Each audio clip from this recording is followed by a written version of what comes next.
Hey guys, with it being spoopy season and vlog going,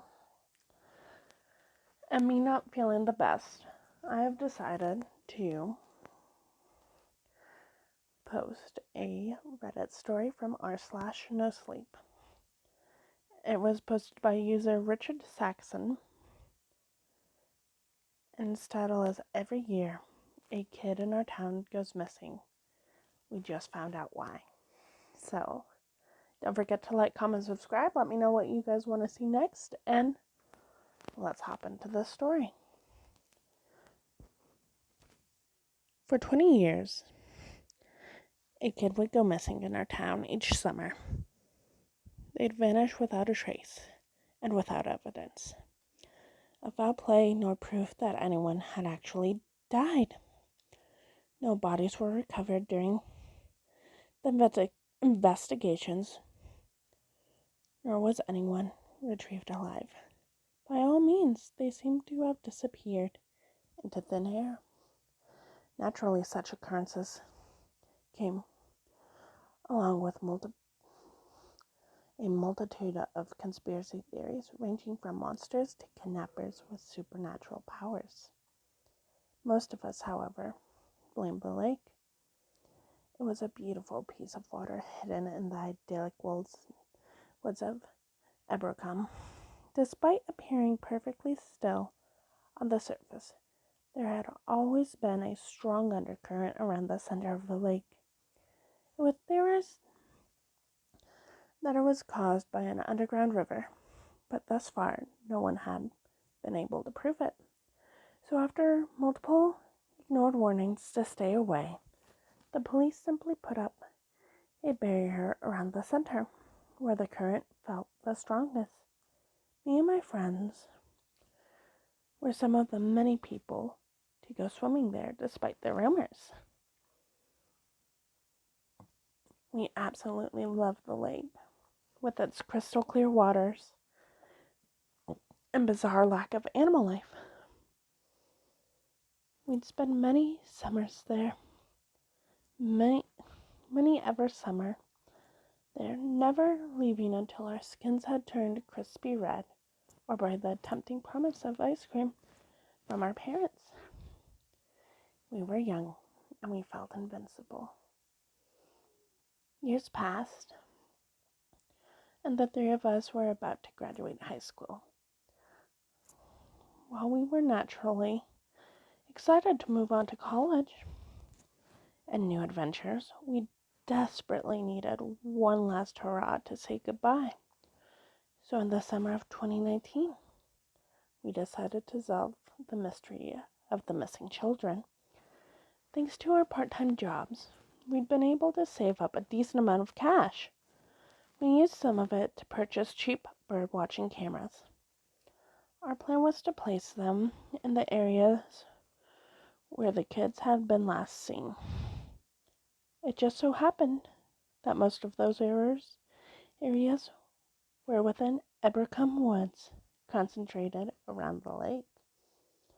The whole area was weirdly shaped, which meant we'd have to keep an eye on parts of the lake ourselves. The center, in particular, was hard to get a view of from the shore. We thought to ourselves, so clever to have come up with such a genius plan. Little did we know the police had thought of the exact same scheme, only without results. Nevertheless, we set out on our own venture to save the town, thinking nothing could stop us. By the time we placed our cameras, no one had gone missing. We were hoping to catch the moment as it happened and swooping in to stop it. In hindsight, it was a poorly thought out plan. But we were teenagers. What else could one expect? We strategically put the cameras around the forest and some by the water. Each day we'd collect the recordings and check the footage. In addition, we'd camp around the lake and just enjoy the weather. The summer went on with little incident until the first week of August. A kid by the name of Alex Florence had inexplicably gone missing in the middle of the day. He'd last been seen throwing a ball around with his sister by the lake. He was only 7 years old.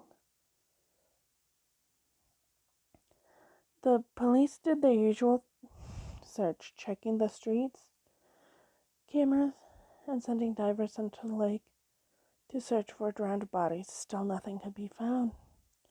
We went through the footage and couldn't find anything. The only part we hadn't investigated yet was the center of the lake. I had spent some extra money on a waterproof camera and figured we could at least find out where the current went.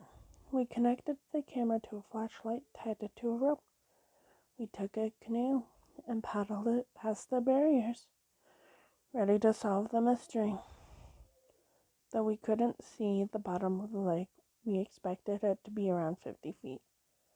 I tossed the camera into the warm water and measuring the depth using the rope. Before long, it had sunk out of the sight. 20 feet, 30 feet, 40 feet, 50? It had reached the supposed bottom, yet it kept sinking deeper and deeper. Within minutes, it had reached 100 feet.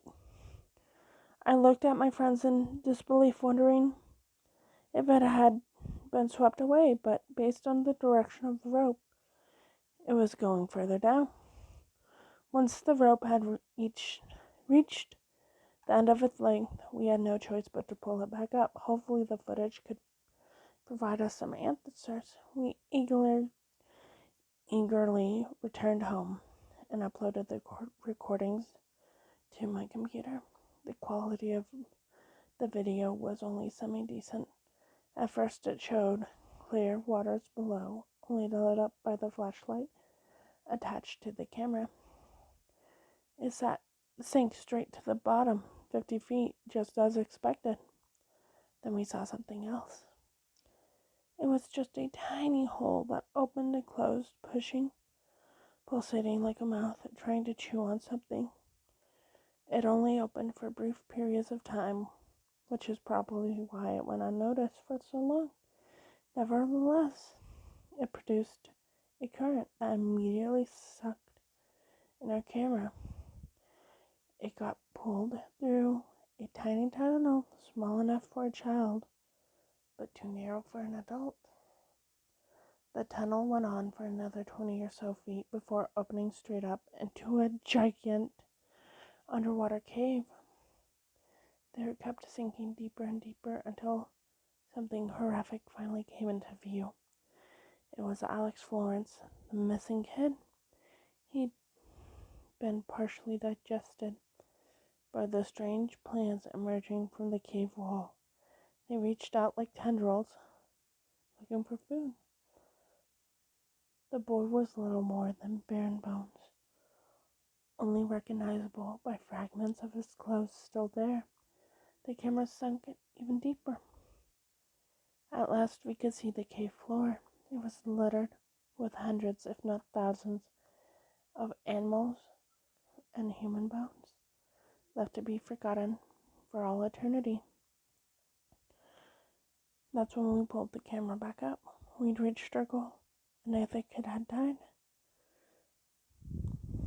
Next, we handed the footage over to the police, and that was it. This year, we visited our hometown for the holidays.